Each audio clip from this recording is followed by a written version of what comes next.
Now it's very important. This part you have to spend some time and focus very well, because this is now teaching you the meditation. How do I now slowly learn to withdraw?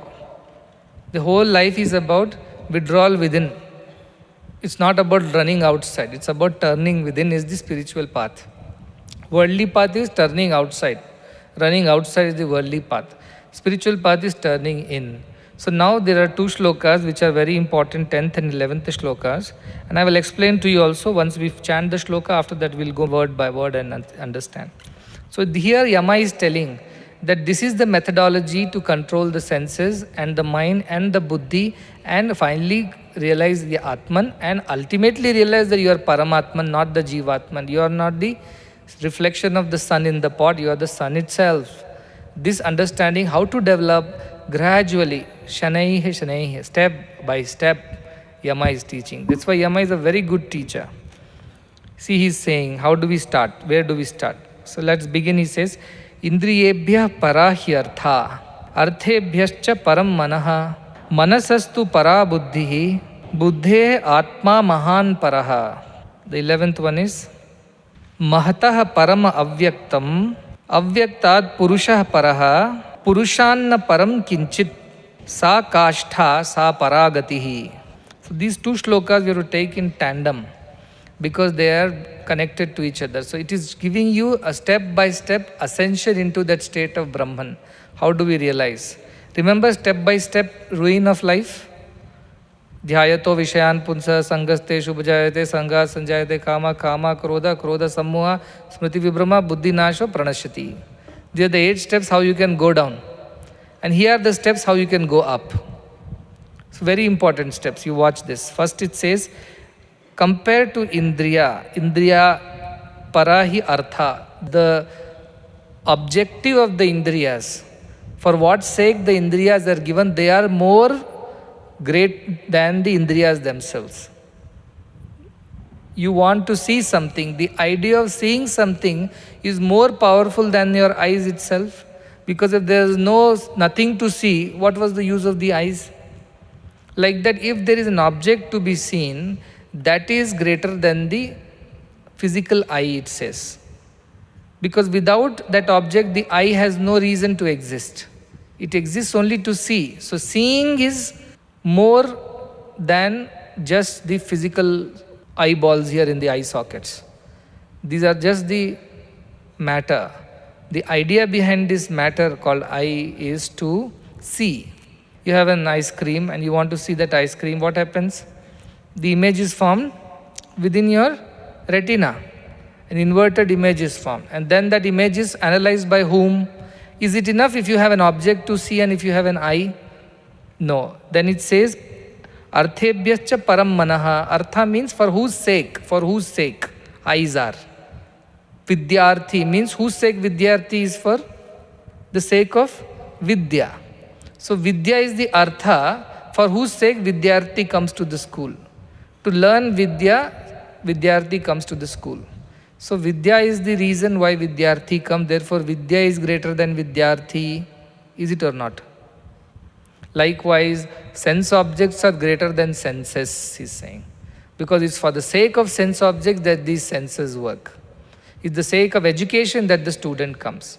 But what happens to these senses? Where are they? How do we understand these senses? Through the mind. You may say, no, I understand it through the brain. But no, it's not true. Brain is again the hardware only. It just stores. Mind is the reason why you understand everything. In the mind you see. Where do you see things? Not in the eyes, not in the brain. You see it in your mind. I'll give a small example. You close your eyes and think of an ice cream. Can you see that ice cream? You can. Last time whenever you ate that ice cream, you can see that ice cream. It was in a cone or it's in a cup. You can see the ice cream. It means what? Your eyes are not open, yet you are able to see something. Yet you're able to hear something. You close your eyes and remember a song that was sung yesterday. Your ears can still hear it. Like that, all our 5, Shabda, Sparsha, Rupa, Rasa, Gandha, all these 5s are capable of doing what they are doing only because of mind. Now see the logic. Objects are the reason why senses exist. Eyes, ears, nose and all that. But these senses software is Shabda Sparsha Rupa Rasa Gandha. And these are installed in the mind. The package called mind has all these 5 softwares. So mind is greater than the sense objects, he's saying. Because the perception of sense objects happens through the mind. So mind is greater. So go one step further. Greater than mind is buddhi, because buddhi analyzes. Mind only is a data collector. It will collect the data and keep it. Who analyzes this data? Buddhi analyzes. It says this is an ice cream. That is not an ice cream, because buddhi remembers from the chitta. It recalls from its stored memory data bank. What is this thing? Data bank says, I have 5 pictures to show which look similar. One is an ice cream, another is a, let's say a pencil box, third is a water bottle, fourth is this, and then buddhi says, no, this is ice cream. See, all these analysis happens in your mind very, very quickly.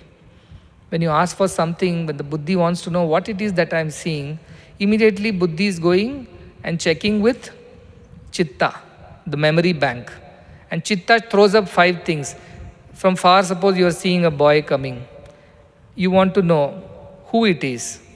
Now your buddhi will immediately remember all the boys who look like that boy, whomever you have seen so far. So from a distance of 250 meters, your buddhi will go to your chitta and tell me who this boy is. See, eyes have seen the boy, mind has analyzed that eyes are seeing and got all the impressions to itself.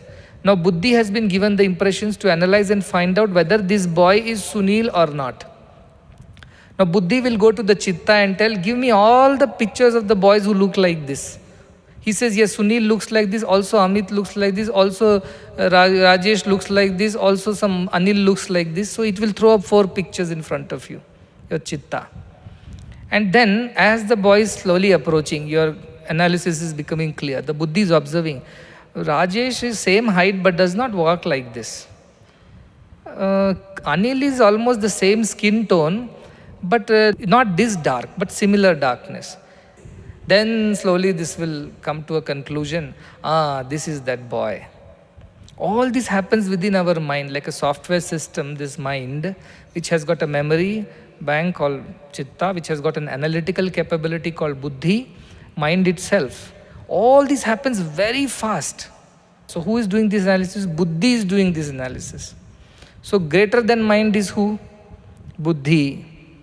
Now where is this buddhi coming from? He says, Manasastu para buddhi, buddhe atma mahan paraha. From the buddhi, the greater than buddhi is the Atman. Which Atman? The Jiva Atman. Remember we told the sun's reflection within you, of the big sun outside that is reflected in you is a small sun. So that consciousness, the part of which is in you and expansion is everywhere, that consciousness allows your buddhi to discriminate. It's like if I switch off the electricity, can the computer hardware software work? Everything will go off. Likewise, this consciousness energizes, powers this buddhi and allows this buddhi to analyze and think. So this consciousness which resides within us is the reason why we can think. If buddhi can think, mind will understand. If mind understands and carries on the command, sense objects and senses will be understood and experienced. Without this consciousness, it won't work. So consciousness is the reason, and all these are connected. Consciousness is connected to buddhi, buddhi is connected to mind is connected to the senses and the sense objects. It's a connection. If any connection breaks, like somebody goes into coma, consciousness is there, prana is there, mind is also there, buddhi is also there, but this connection has snapped. Some virus in the hardware, therefore software and hardware are not talking anymore. The eyes, ears are not talking to the mind and buddhi anymore. Even though current is there, everything is there, but some virus has got in. Like that, a state of coma is something where this connection snaps between the object and sense objects and senses and mind and buddhi. Because of that, when you are drunk, what happens? The connection between your buddhi and mind snaps. Indriyas are there. Hand, legs, eyes, ears, everything exists. You are not in a coma. But you do whatever. You have no control over your hand, no control over your leg. Something is happening. Why? Because the connection between mind and buddhi is broken and mind and senses has become loose. Your limbs have become loose because mind is unable to control them. And mind is unable to take instructions from buddhi.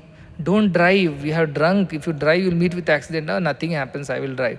Then you have no control. Steering is going this way, that way. So many accidents in the world happen because of drinking and driving.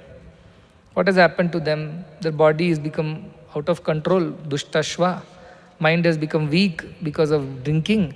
And because of drinking, mind is unable to listen to buddhi. When buddhi is saying, don't go, rather hire a taxi, a cab, call your friend, but don't drive, they won't listen. They'll take off and then they go and meet with an accident.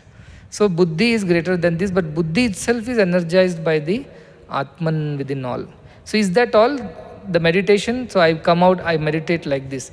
Objects are there, but the reason why these objects are seen is because of my eyes. But eyes don't see this. The faculty of vision sees it, and that faculty of vision lies in my mind, so I am the mind. Then you say, but mind also does not function on its own.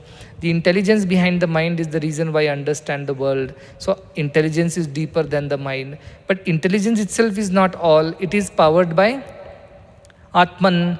Therefore, Atman is greater than the intelligence, so I must withdraw into the Atman as myself, the reason behind everything that I experience.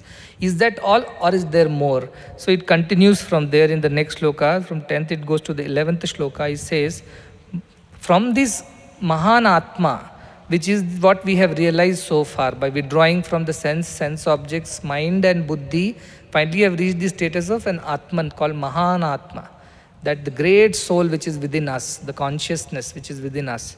Is that all? It says no. Mahataha parama avyaktam, it says. Mahata is the body level Atman. Above that is an unmanifest Atman. This is the manifest Atman, we call it. Why? Because we experience it within our body. But where has this come from? It has come from a higher source of consciousness. That is called the Avyakta, unmanifested Atman. And from Avyakta Atman, the unmanifest Atman, greater is the Purusha, that is the Brahman. Brahman has no manifestation or an unmanifestation. It is beyond both. Neither you can say it is manifest nor it is unmanifest. It is, that's all. There are no attributes to Brahman. It is. It is awareness, consciousness, it is. How it is it a male or a female? We can't say. Is it intelligent or dull? We can't say. Is it happy or sad? We can't say. It is. Asti. So that is the nature of Brahman. So highest is the nature of Brahman. Now how many steps you have gone?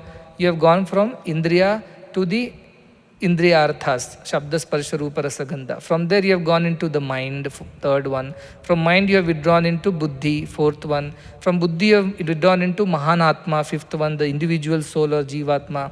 From there the sixth one is says that Avyakta Atman is there, unmanifest Atman is there. From there you are withdrawing into Paramapurusha, the ultimate Brahman, in 7 steps. And after that there are no more steps, it says. This is the final level of withdrawal that you can go. Discarding everything, keep coming in, coming in, coming in. Finally you will reach a stage which cannot be discarded. You can discard your coat, you can discard your shirt, you can discard your banyan. Beyond that, can you discard yourself? You can't. Like that, you keep discarding the external appearances and slowly come within and within and within till you reach the stage of Supreme Brahman, which cannot be discarded any further. You remember we had done this exercise of a man in a handsome coat, then he was removed, then flesh, remove that bones, remove that atoms and molecules, remove atoms and molecules, space. At the end, what is left is only space. That space is consciousness. Is the space blue, green, red? No, it has no color. Is the space long, short? No shape. Is the space old or new? No time, no age. Is the space here and there? No, it's everywhere. This is the nature of the Parabrahman which we all are made of. But on that Parabrahman, all these upadhis are there. What are upadhis? Avyakta Brahman upadhi is there. Then Mahana Atma upadhi is there. Then Buddhi upadhi is there. Then mind upadhi is there. Then senses upadhi is there. Sense objects upadhi is there. All these upadhis have covered the Brahman completely, which is otherwise just the nature of unmanifest space. So I will explain to you this whole thing based on Aitreya Upanishad. It's a little deviation from Kathopanishad, but it's a nice peep into Aitreya Upanishad. Aitreya Upanishad comes from Rig Veda, the most ancient text. It talks about various levels of existence. One is at the Jivatma level, but beyond Jivatma what exists? You remember we told just now, but something greater exists than our own Jivatma also. That greater thing is called Virata. Just keep a note, Virata. Greater than Virata is Hiranyagarbha. Greater than Hiranyagarbha is Ishvara. These are the three levels of Brahman only, which is modified Brahman. These are all called manifested Brahman. These levels are there: Virata, Hiranyagarbha, and Ishvara. Beyond that is the unmanifest Brahman. Now we will go and understand what are each of these levels. Why are they called the way they are called? So let's begin from the very beginning. Aitreya says, Atmava idameka evagra asi na anyat kinchina mishata sa ikshat lokannu suja iti. This is the very first mantra of Aitreya Upanishad, which means in the beginning there was this Atma alone, which is the Brahman, Supreme Brahman. Na anyat, nothing else was there which winged. Means no other individual, no physical manifestation, nothing. It's just pure consciousness, but it knows it is there. But how it is there, long, short, happy, sad, no description. It is, that is its ultimate description. Satyam, Sat means it is. It alone is. Now it thought, I am alone, let me create the worlds. That is the thought that came to this Atman. Like you are simply sitting in the house. Then you think, let me eat. The moment the thought comes, let me eat, then action begins. What if you go to kitchen, either cook for yourself or go to canteen, take some something. So this, you were undisturbed, peacefully sitting at home without doing anything.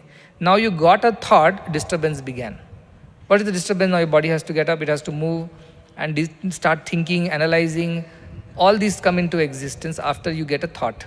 Till you have no thought, you are just pure consciousness. That is what I was telling the other day. When you don't supply any thought to your mind, the samadhi state is very close to pure consciousness.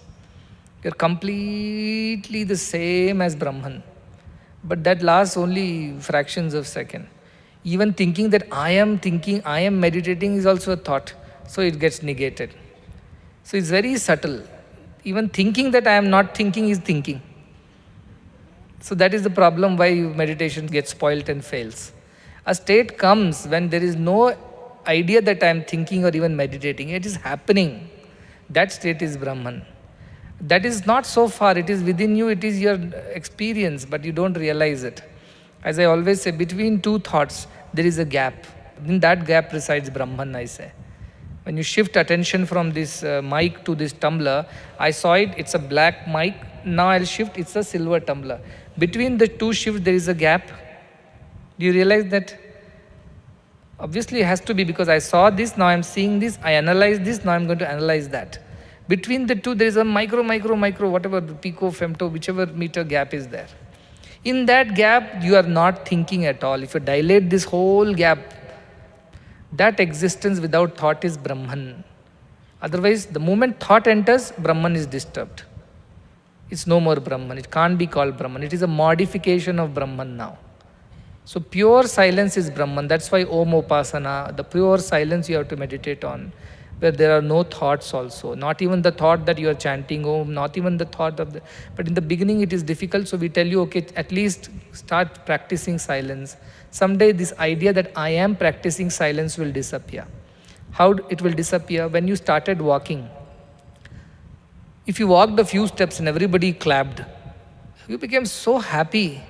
I walked 4 steps today. You were the talk of the town. You were on Facebook and Twitter, everywhere that you walked today. Today when you walk, are you even thinking that I am walking?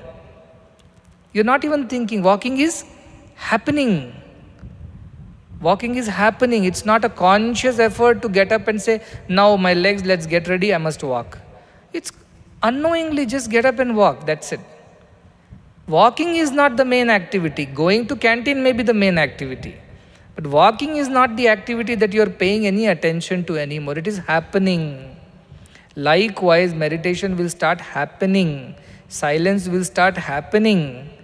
This understanding will start happening after you have practiced it for a long, long time. But initially to walk, you will fall. You need mother's hand, father's hand. You need objects to hold, touch the wall, sofa, furniture. That's how you have walked. But once this walking became natural practice, now you don't even think you're walking. Your walking is happening on its own. Likewise, this meditation all is an effort right now. But once it becomes a part of you, once it becomes a natural habit for you, meditation will keep happening even when you're moving around, doing your thing, the meditation is happening within, that I am Brahman. Other things are all external. Like while walking, don't you talk while walking? You talk. Don't you eat while walking? You eat and walk. Don't you sing while walking? You sing and walk. Don't you see while walking? You see and walk. So seeing, singing, talking, hearing, smelling, all this is happening. Even while walking is happening.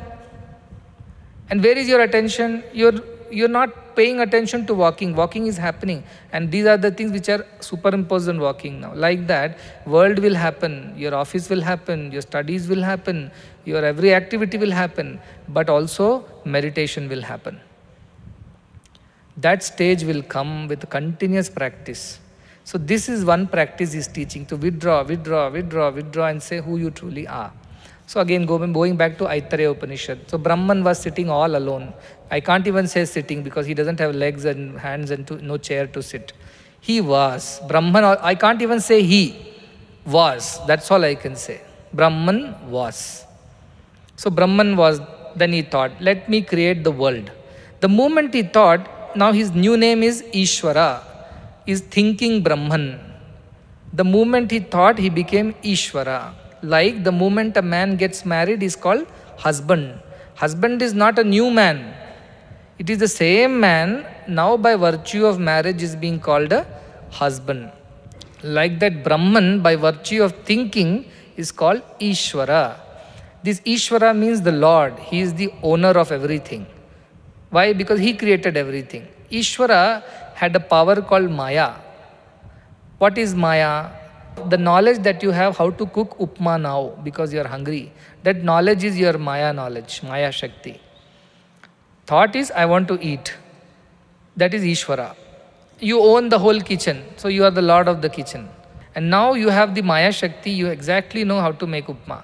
Take what and put when, everything you know. So that Shakti he had within himself, like you have within yourself the knowledge of making upma. Like that he had this knowledge, this is called Maya Shakti. So he told to himself, Sa Imam Lokan Srajata, let me create world, he said, and created world. And what all the worlds he created? Like upma needs ingredients to create, he created 4 ingredients. What is that? Amba, Marichi, Mara and Apaha. Amba is the heaven above, which contain the clouds, they say. What clouds? Gaseous clouds, not the water clouds. In the beginning was that nebula and all that universe and galaxy you've heard about. So there are clouds there, that kind of a space. And then he created the space in between where light travels. Then third he created is the matter, the earth. It has to be considered as matter, solid state. And apaha, liquid state. Now you think of this as an ingredient of creation. What all is there in this world? Energy and matter. Matter exists in gaseous state, liquid state and solid state. Now compare that with these 4. The highest was the heaven. Then Mara and Apa. These are the 3 states. One is gases. Clouds means what? Gas basically. So Amba was the gaseous state. Mara, the earth, was the solid state. Apaha, water, was the liquid state. And all these existed where? In the space, which is energy. So out of energy only all the matter came about. This is the idea of Aitareya Upanishad if you want to simply put it very scientifically. There was nothing, only energy of Brahman was there. This energy transformed into matter. So now what all came into picture? The energy itself, which is the space, the matter in 3 forms, liquid, solid and gas. Gaseous is the Amba, the earth, Mara, is the solid state, and Apaha, water, is the liquid state. So that is how God created these 4 elements in the beginning by his own power. Now you will ask, how did he create? There was nothing, no. There was energy of Brahman which always was. That's why energy can neither be created nor be destroyed. That is the idea. And E is equal to mc square, relativity. Energy is matter, matter is energy. So earlier Brahman had what with him? He had this energy of existence. That energy converted itself into matter and energy. Matter part of Brahman is this, Apaha, Mara and Amba. Space is that in which all these 3 exist. All these matter together, how did it look like? It looked like a cosmic egg, it seems. That's what they say. So now you heard of Ishvara, the previous one. Once he created the lokas out of himself, like a spider creates a web out of its own. It doesn't need to go to a hardware shop and buy some steel rods and things like that to create its home. A spider creates out of its own self. Like that, the example is given in Vedanta that Brahman created all the matter out of the energy that he always was. Now this matter looked like a Hiranyagarbha, egg-shaped. Egg is the perfect shape. The balance of forces is perfect in an egg shape. That's why you always remember why these hens and peacocks and everybody who produces egg, why don't they produce some rectangular eggs or cuboidal eggs? Because ellipsoid is the best shape, the most perfect shape in the universe. That is why Lingakara, we worship Lingam. Because Lingam is an ellipsoid shape. An ellipsoid shape is the first manifestation which could be felt. Before that, Brahman was just an experience. Now, the first time, all the lokas, the solid, liquid, gaseous states of matter, and the energy that binds all the matter. Which are the energies? Unified field theory, gravitational energy, electromagnetic energy, strong nuclear force, and weak nuclear force. These four kinds of energy is the space that we are talking about, which binds the liquid, gaseous, and solid states of matter. So that's how the universe began, they say. So far, so good. Even scientists say that from nothing came out all these things. So far. So this is what he is saying. So this egg-shaped was called a Hiranyagarbha. And then what happened? He thought, what next? Now I have got this Hiranyagarbha, I have created all the matter and energy. What next? He thought. And by his mere sankalpa, he doesn't have to do anything. He just does a sankalpa and everything happens. His sankalpa siddha. Tapo tapyata means tapa means he's thinking. He saw this what he has created and is thinking, what should I do with it? And as he was thinking, in his thinking itself, what happened? Like an egg that breaks open, small holes started appearing on this Hiranyagarbha. The first mouth appeared, it seems. The Hiranyagarbha is starting to become some kind of a shape now slowly. A shape is emerging out of Hiranyagarbha. What is the shape? First thing it seems, a mouth opened from that egg-like cosmic material. And from the mouth came out fire. It means heat came out. Means some reaction must have happened. A lot of heat got generated. Lot of light got generated. Which is still happening even today in the universe. So that mouth. And in the mouth entered the fire, they say. Fire came out of the mouth of this first entity which is being created. Next, nose split. Nostrils like that. Two holes split near the nose. And what came out of that? Air came out. Prana is the deity which came out from there. Next, eyes split open, it seems, of this great cosmic fluid like being. And the eyes were the organs of sight. And who occupied the eyes? The sun came out of the eyes, they say. Sun is not the physical sun which we are seeing now. Sun is the idea of light with which we see. So that light came out of the eyes. Then the ears split open of this cosmic egg. And from the ear came the sense of directions. See how correct it is. With ear only we know the directions. How when you are falling, does your ear not tell you that you are falling? In the ear there is a fluid which tells you that your fluid's gravitational balance is moving in a wrong direction. So you are going to fall now. And that's how you put your hand and stop yourself. So ears know the direction, up, down, front, back, whatever. So that's how directions came out of the ears of this cosmic being. Next is the skin came out of this cosmic being, the skin. And what came into the skins? All the plants and trees. The hair grew out of the skin and from there emerged the plants and trees, he says. Like the skin of the earth is grass and plants and trees. If you remove the skin of the earth, what is there under? All hot lava is there. Melted magnetic core is there. But out of that, as if the skin of the earth is the soil and from the soil come the plant and trees, just like from our skin comes the hair. The idea is that. So skin came out of that liquid. And then in the center of that cosmic being, heart opened up. And from this heart emerged mind, it seems. Mind is the capacity to analyze, understand, which contains buddhi, chitta, ahankara, everything. So this mind appeared and moon appeared out of the mind, it is said. And again, moon is not the physical moon that you see over there. Moon is the idea, the lord of thinking. The one which thinks and rules the mind is called moon. Because mind undergoes changes, moon undergoes changes, Shodasha Kalas are there for the moon. Like that, his mind keeps changing all the time. So it has been compared as if the moon has come out of the mind. And the stomach, the navel opened. And in the navel entered apana vayu, that power which helps us to excrete everything out of our body. Anything that has to be thrown out of the body is done by a power called apana. So that power entered the stomach, and also the lord of this area was Yama, because he takes us out finally from this body, as if ejects us out of this body. That's why Yama, the lord of death, also appeared. These are all forces. Don't think of these lords as hands, legs, and eyes and nose. No, they are all forces of nature, which is creation, sustenance, thinking, or digesting, excreting, or killing, destruction. All these forces came out and they occupied. After that came the organs of reproduction, like holes they opened up in this cosmic egg. And there, who occupied? Water god, god of water went and occupied. Because we know all our genital fluids or seminal fluids are all fluids, they are not solids.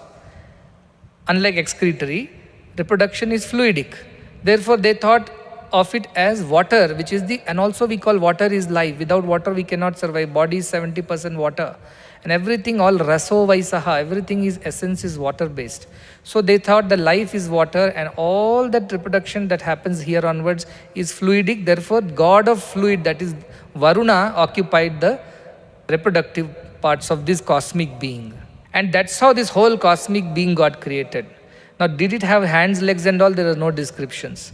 Only descriptions of it is, it has got mouth from which fire came out, eyes from which sun came out and the faculty of vision, nose, prana came out and the faculty of breathing, and the heart from which moon came out and mind came out, and navel from in which apana resides and yama came out, and the genitals from where the liquid god, that is the Varuna, was residing, and skin from where all the herbs and plants came out. So this is the original idea of the first creation of nature's forces.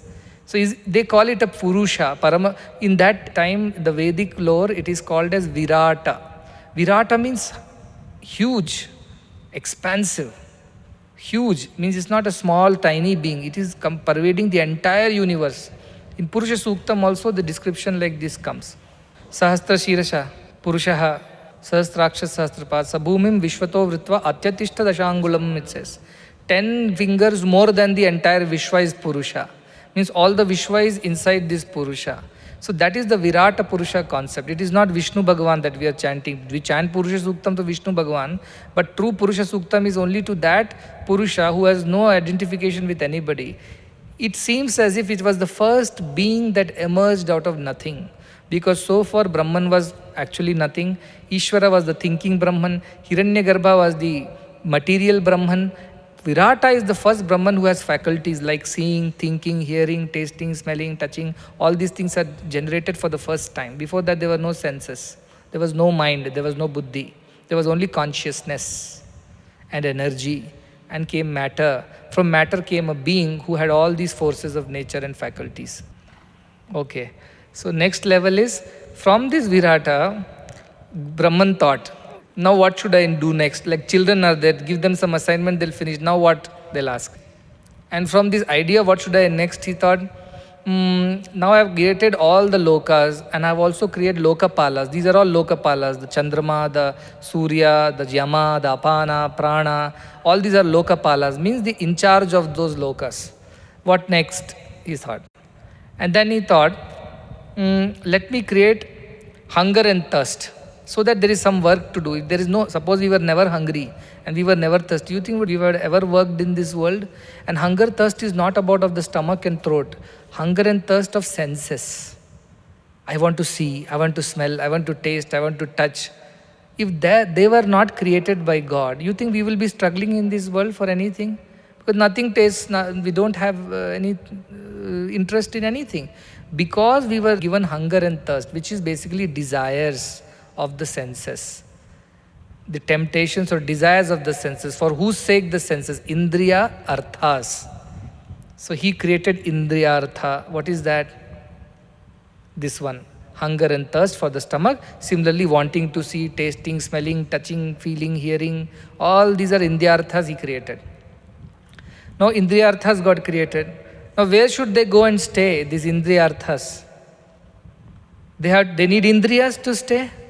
See, so far Indriyas have not been created. So far only the faculties have been created. The physical Indriyas have not been created. Don't confuse the Virata Purusha as your own shape and size. No, it is not that. Virata Purusha is a cosmic, fluidic, gaseous being who has now developed all these powers. Powers to see, powers to hear, taste, smell. But he doesn't have any physical body. He doesn't have a physical body like yours and mine. So he created, now Brahman did what? He created all the faculties. And then he created the hunger and thirst in those faculties. Hunger and thirst, that is why I am coming to this shloka. Indriyarthas he created. Shabda, Sparsha, Rupa, Rasa, Gandha he has created. Now where should they reside? Now he is first time creating a physical being. So he told all these devatas. That is why Indriyas are also called devatas, because they are born out of these devatas. So he asked these devatas, what kind of place do you want to go and live in? So the Indriya Devatas said, please give us something to go and live in, because we have no body, we have no facility to live. We are just forces of nature, but we cannot manifest right now. We want to manifest because you have created hunger and thirst. We want to satisfy that hunger and thirst of seeing, touching, tasting, smelling, eating. Please give us some place. So he said, let me create something. And he thought and thought, what should be the good shape for a person in which all these can stay. So it seems he first created a horse. And said, horse is a good being, all are you happy? All of them said, no, horse is not the best creation. We don't want to settle down in a horse and eat grass all our lives. So they told no. Then he said, okay, let me create something else. And he created a cow, it seems. He told, is cow a good thing to go and stay? All the Indriyas, all these devatas said, no, we don't like this cow also. Then he thought, what shall I create? So he created a human figure, it seems. And he told, it has a head and 2 hands and legs and stomach and all these nose, eyes, ears. And he said, is this a good thing where you want to go and stay? All these devatas said, yes, this is the best creation. They liked. So Aitareya Upanishad says, of all the creation of the God, human creation is the best creation, where all the devatas are the happiest to stay. They are not happy to stay in an animal body. They are not happy to stay in an insect body, in the body of a bird. So fast forward, human being got created, and the idea is what? That human being is the best place for gods to stay. So that's why all these Indriyas are gods. This is sun god, this is moon god, and there is Yama in us. There is all gods appear in us. So he said, okay, let me give you this abode to stay. Now where do you want to go and stay in this human body? Immediately the sun rushed, I want to stay in the eyes. So like that everybody rushed.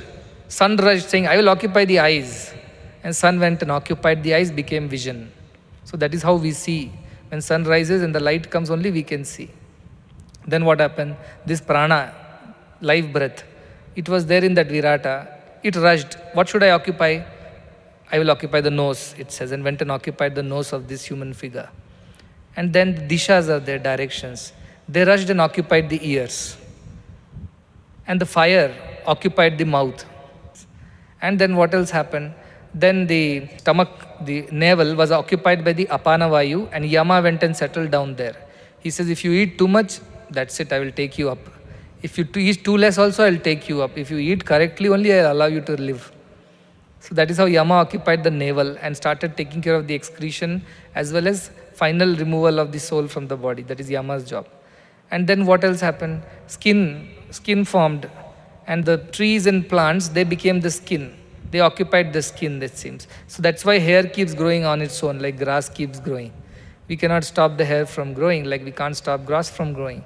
So that kind of a growth started from the skin, it seems. This is the poetic imagination. And then what else he says?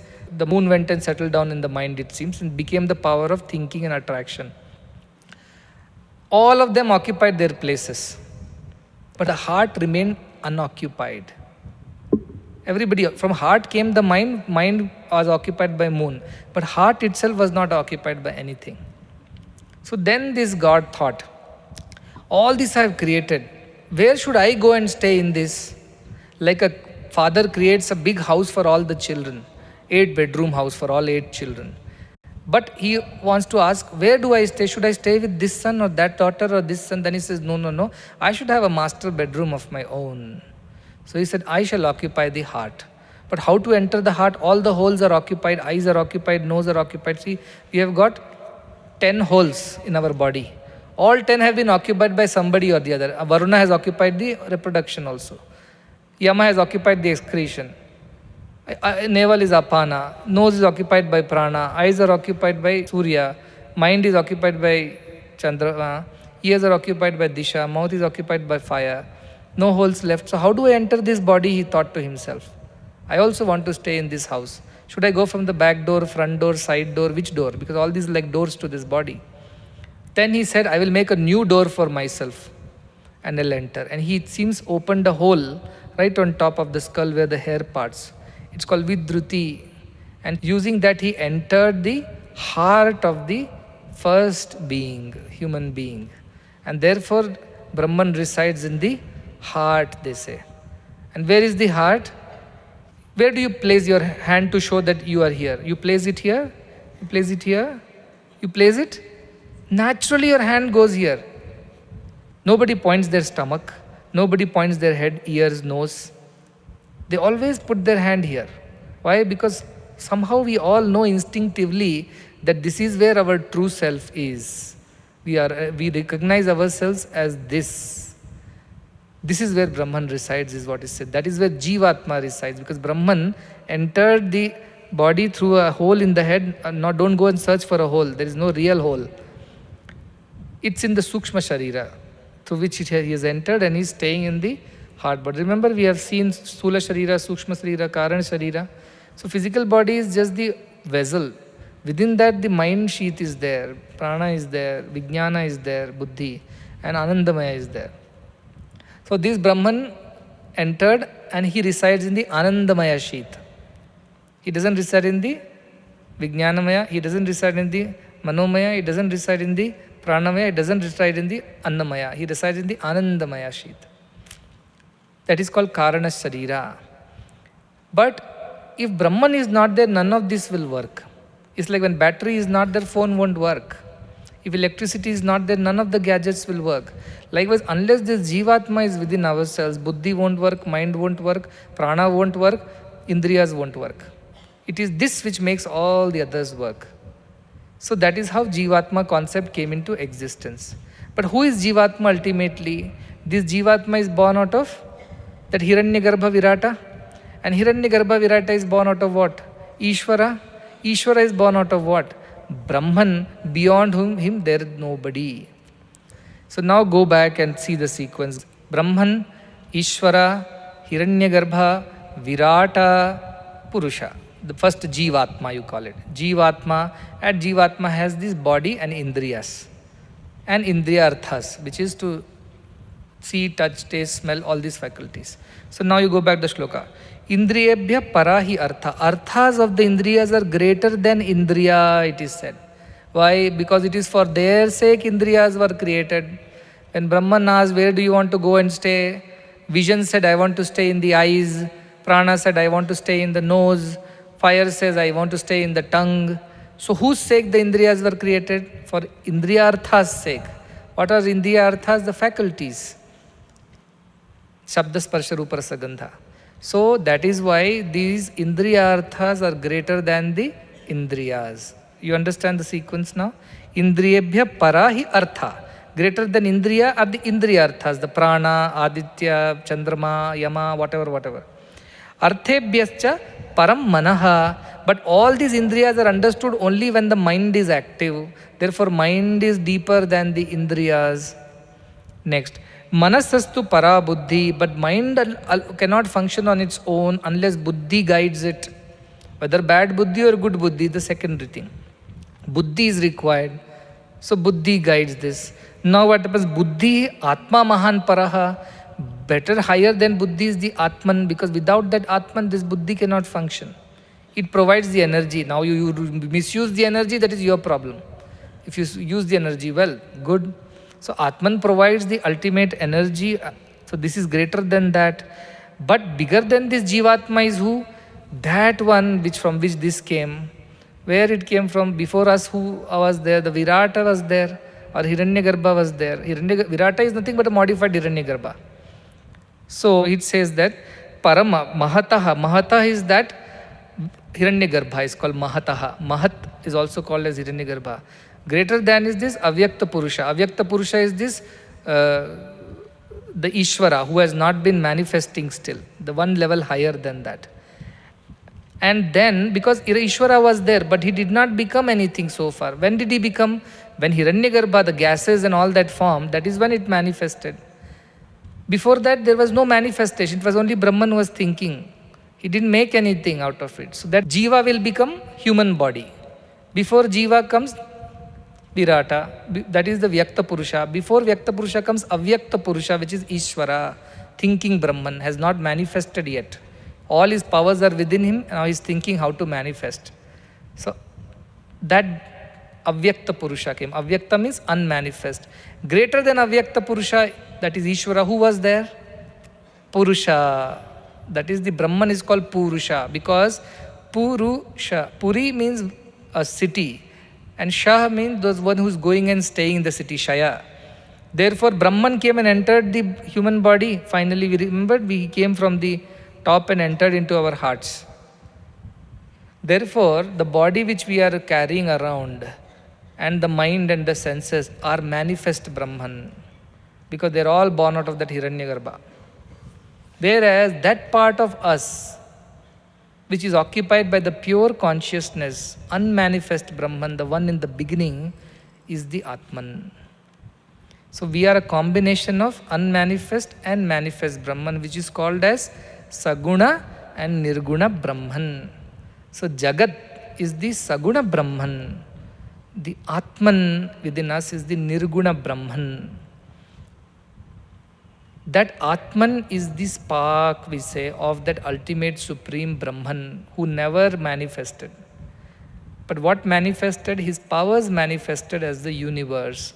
And from there evolution happened from simply gases and liquids and matters with the combination of energies. Ultimately a human being was born like us from this single cell organism to now multiple complex organism. All this happened. The Aitareya Upanishad just speaks it in a one stanza. But if you go scientifically, it has taken millions and billions of years to happen. So this is how the whole sequence of things has happened. So now you go back and think, compared to the objects, compared to the Indriyas, the objectives of the Indriyas are more powerful. Compared to them, mind is subtler. Compared to the mind, Buddhi is subtler. Compared to the Buddhi, Atma is subtler. Compared to the Atma, this Avyakta Purusha is subtler. Avyakta Purusha, the Ishvara, is subtler. Compared to that Avyakta Purusha is the ultimate Purusha. Who is that? The Brahman, who is the subtlest. Like that, if you keep going back and back and back, you will ultimately reach that your origination is from the pure Brahman. And once you reach there, there is nothing more to reach. That is the highest. Beyond that is the highest floor. You can't go beyond that. Like that, this is the highest that one can attain in life. You become very strong in the body, you have not attained anything. You have very sharp senses, you have not attained anything. You have a very clever mind, you have not attained anything. You have got very sukshma intellect, very, very intelligent person, you have not attained anything. You think you are the Jivatma, you become a yogi and you can now use that to gain all kinds of powers, you have not attained anything. Beyond that, when you realize that you are that ultimate supreme Brahman, that is when you have attained. Otherwise, none of these attainments is what these two shlokas are telling. Now you have to sit down and write down this. Indriya, this. Indriyabhya artha, this. Mana, this. Buddhi, this. Make a sequence for yourself so that this concept gets completely clear. So now you think like this, that who are we if we ask the question? Now how are you going to answer the question? I am Brahman only manifesting as a Jivatma in this body. This is your true description, new definition to yourself. This is what you are. You are not a multi-cell complex organism, no. You are not all the thoughts and emotions, no. You are not all your intelligence and cleverness, no. You are not even the experience of bliss and happiness, no. Beyond all these lies the super consciousness. That is you. So all of us are Brahman manifesting as Jivatman in this body-mind complex. Neither we are male nor we are female. Neither we are rich nor we are poor. Neither we are young nor we are old. Neither we are happy nor we are sad. Neither we are intelligent nor we are dull. What are we? We are same Brahman manifesting as Jivatma in the body-mind complex. This is our true definition. Now meditate on this definition. How will you meditate? This is the step. First think of your indriyas. Think no, inside indriyas are my faculties like Sabda, Sparsha, Rupa, Sagandha. That is installed in my mind. Mind is further dependent on the buddhi. Buddhi is originating from the Jivatman. Jivatman has originated from the Brahma. Therefore I am Brahman. When you say Aham Brahma, this is the logic. Aham Brahma. Why Aham, this body, Aham Buddhi, Aham Mana, why do we don't say? We say Aham Brahma, this is the logic. One by one, when you withdraw, no? Peel and peel and peel and peel, and finally you will reach the center which cannot be further peeled. That is Brahman. That is what you are. Prajnanam Brahma, Ayam Atma Brahma, Aham Brahmasmi. All these are nothing but this logic, which rishis have found out by constant meditation. And Aitareya Upanishad has mentioned it like this. It's a wonderful story you can read. And all those who are science students can sit down and actually compare with the theories of evolution, right from Big Bang to everything else, the universe expansion theory, all kinds of things. Aitareya won't tell it in so many words. It will do it very quickly. But you will realize that fundamentally this rishis knew how this creation came about. But they told it in a very short way. And now scientists are splitting the hair and finding out how. And slowly they're going back to the ideas that actually only consciousness exists. They're coming to that.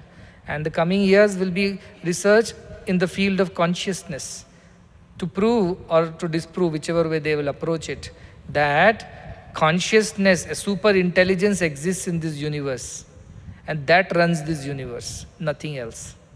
This is what scientists will finally come and conclude at the end. And where did this matter come from? It came from that energy which is the intelligence. And that intelligence knew everything about how to create, how to make an amoeba, how to make a paramecium, how to make a hydra onwards. It knew how to make dinosaurs, how to make human beings, how to make earth, water, sky. All the intelligence, like in DNA, all our genes are embedded. That one little seed knows the entire tree. That one DNA knows the entire human being. Likewise, that super consciousness original knew everything. And because of its knowledge, it just sprouted and became a tree. This is how the universe has happened.